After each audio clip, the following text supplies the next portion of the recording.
Sumainyo ang Panginoon. Tulad yung pinamanin natin sa pasimula ng magdiriwang, ngayon ay dakilang kapistahan na pagpapakita na Jesus. Epipania. Kung tawagin natin ito ay ikalawang Pasko. Sapagkat ang una ay nagpakita sa Jesus sa mga pastor ng mga Israelita. Ngayon naman ay nagpakita sa Jesus sa mga pantas na hindi Israelita, hindi Hudyo. Ngunit din, mga itinuturi na pagano, mga panyaga, mga taga-ibang bayan. Bahagi yun ay pinakilala ng alin, yung pagbiligtas ng Diyos ay hindi lamang para sa ilan. Ito ay inihandog na Jesus para sa lahat. Ito ay ipinamanin niya sa mga Israelita at sa mga hindi Israelita. Yung tinatawag natin universality of faith, yung Catholicity ng pananampalataya namin bilang mga Katoliko. Na nagkakaya sa atin natin, manawa, sa pagkakataon na ito, ay yung aming pagpililay ay magabayan ng tatlong pantas. Ang tawagin natin ay tatlong hari. Gusto na natin sa tawag na tatlong hari kaysa sa Epipania. May apat na bagay na maaari natin na kung saan pagkaman sa pagdidilay na ito. Una, yung tatlong pantas na matatawag natin mga naghahanap ng katotohanan. Truth seeker. Kasi hinahanap nila yung liwanag. Nakita nila yung nala. Ang sinundan nila. Bahagi yun. At maliwanag na kung saan napakahalaga ng katotohanan sa lahat ng uri ng relasyon.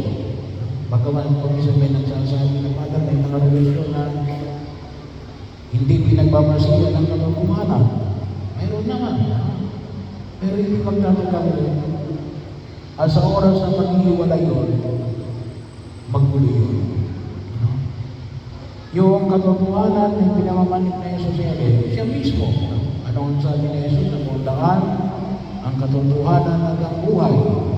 At ang pagkatagpo kay Jesus ay pagkatagpo ng liwanag, pagkatagpo ng katotohanan. At ang katotohanan na yun, iniaalay para sa lahat.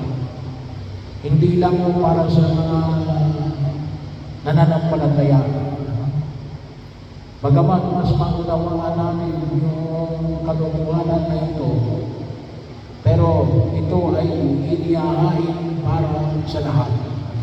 At kung kayo ay nakapagsisimba sa mga pagdiriwang ng isang mula ng Pasko hanggang ngayon, patuloy natin pinagbibilayan yung katotohanan. Ang katotohanan na walang ibang kundi si Jesus. Ang katotohanan na kung saan nag-aanyaya sa ating natin, gamitin natin para magpulot ng kaligtasan, hindi para manira ng buhay ng iba. Katotohanan na ng tumatay. Kailan? Ginagawa sa paninira. Hindi galing kay Jesus yan. Yung katotohanan mo. Kasi yung katotohanan na Jesus ay nagliligtas, hindi nagpapahama. Pangalawa, may dalawang reaksyon sa pagkatagpo ng katotohanan na ito. Una, yung reaksyon ni Herodes. Ano yung reaksyon ni Herodes? Nagulumihanan. nataranta, hindi mapakali. Bakit? Tinignan niya na kaluluwa ng Kaibigan, isang kaaway, isang kalipay. Kaya nga bahagi yun ang isang nais niya sa pili ng kaluluwa na. Nais niya ipapatay si Jesus. Nais niya alisin ang kaluluwa. Pangalawang reaksyon niya rin, ang reaksyon ng mga bantas. Ano yung reaksyon ng mga bantas ang nakita nila sa Jesus? Kagalakan. Bahagi yun, kung tunay na natagpuan natin ang kaluluwanan, magdudulot ito ng kagalakan sa bawat isa. Sa mga tulad na pinamanin natin yung kaluluwanan na ito ay naghihilo na sasaayos, inilalagay sa dapat niyang kinalalagyan at na pamaayos na pamayamo. Bahagi yun na kung saan yung makikita natin yung kagalakan na gulo ng kaluluwa ng pinahayag na Jesus. At yun naman, ang tunay namin nakatagpo ng liwanag na tulog na Jesus, may kagalakan mararamdaman tayo sa ating mga puso. At ano yung pangatlo? Naghandog. Ang tunay na pagsamba sa pagkakilala sa Diyos na totoo ay alin? Hindi pwede hindi ka maghandog. Kaya itong tatlong pantas na ito ay naghandog ng tatlong bagay. Ginto, pagkilala na si Jesus ang hari, ang kamanyang, pagkakilala na kay Jesus ay Diyos, ang mira, pagkakilala na si Jesus ay ang Diyos na naging tao na nag-alay ng kanyang sarili upang matubos ang isang katauhan. Sa pagtatagpo namin kay Jesus, ano yung iaalay namin? Ano yung pwede natin ialay? Yung ating buhay, yung ating presensya, yung ating pananampalataya, yung ginagawa mo namin na tayo ay lumalaban ng patas, yung ating pagsusumikap, bahagi yun na kung saan nilalay natin sa panahon ng kabalo.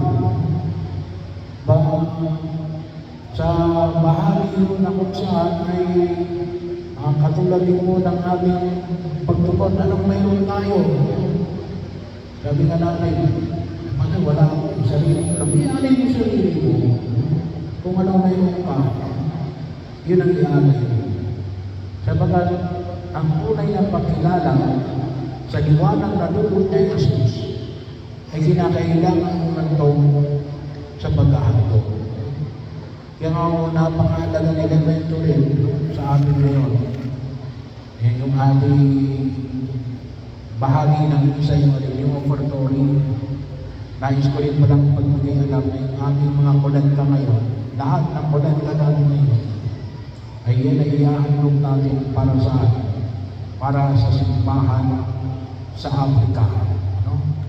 So, ipapadala natin yan lahat, first and second collection, para po sa mission natin sa Africa. Pero yun, hindi pwede ikaw ay sumasamba na hindi ka naghahandog ng sarili. Pangapat, ang kulutusin, bahagi nito na kung saan dapat din natin ihandog yung pagpapanibago. Hindi pwede sabihin natin na katulad na lang ng dati. Tulad na lamang kahapon. Tulad na lamang last week. Hindi pwede. Kasi kung talaga nakatagpo sa Jesus, papaguhin ka ni Jesus. Kaya nga, anong sabi ng Diyos sa tatlong pantas na nagpakita sa kanila sa panaginip? Huwag na kayong babalik kay Herodes. Mag-iba kayo ng landas. So, kinakailangan lang makita natin. Sabi nga natin, may Father, tumatahak naman tayo sa tamang landas. Tama. Pero, hindi may pwede na yun ganun. Kinakailangan yung alin. It could be better or best. Hindi pwedeng pareho lang. Kinakailangan pag-ibayuhin tayo ng pagkakilala natin kay Jesus. At kinakailangan natin papag-ibaguhin tayo. Kinakailangan natin nabigyan tayo ng isang direksyon na lalong magbibigay ng mas malawak na pagkukulan sa ating pagkilos at pananampalataya sa buhay na ito. Sabi nga ko natin ngayong panahon na ito, hindi lang New Year ngayon. Nakakita ko sa isang post. Ang bago ay hindi lang bagong taon. Kayo dapat maging bago, ako dapat maging bago. Kinakailangan natin ng pagpapanibago. Hindi pwedeng luma ang makita natin sa taon na ito ng 2026. Bakit? Nakita natin ang liwanag na dulot na Jesus na katulad na nakita ng tatlong pantas. At ito po, inalangin natin. Kaya po, hayaan ninyo, magsitayo po tayong lahat. At samahan niyo ako sa panalangin para sa dakilang kapistahan na ito ng ipipaniya ng ating Panginoong Jesucristo. Panginoong Jesucristo, liwanag ng sanlibutan at ari ng lahat ng bansa, sa banal na araw ng iyong ipipanya, ipinahayag mo ang iyong sarili sa lahat ng mga tao sa daigdig.